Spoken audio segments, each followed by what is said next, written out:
Now, obviously, a lot of kids start in ballet. Very few ever end up making it professionally.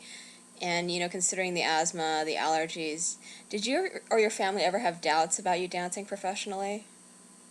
Um, I don't think so. I know because I was pretty young, 17, when I moved alone to a different city, very far away from Orlando, where I grew up.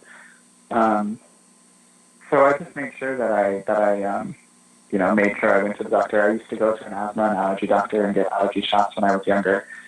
Um, so dealing with that, I think, was important. So I know that my parents were worried when I started, actually moving to like the Northeast where there are actual seasons and not just in Florida. There's a lot of pollen in Florida and different things like that. Sure. But I think the hardest thing for me being in the Northeast is the seasons changing because every fall and every spring I have really bad allergies and that always affects my upper respiratory um, system. But I don't think it ever held me back from thinking about dancing professionally because I was on medication that was a really good, sustainability for things like that. And just actually, when I started dancing professionally, you learn a lot about your body in the profession and being injured and how to take care of yourself. So it was also a like growing process about learning about my asthma too, and having to deal with it professionally.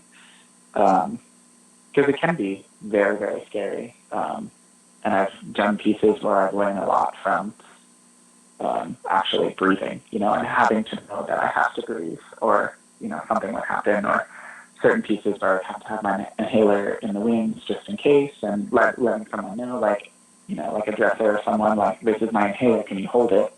Like if something happens and I need it, like you're the person to, and stage management knows that I have asthma and certain things like that. So there's an awareness of if something happens, it's not just like, out of nowhere.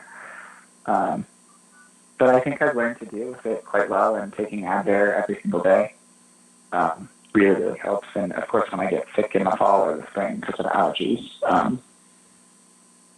it becomes a problem. But I don't think it ever held me back from thinking that I wouldn't be a professional dancer. No.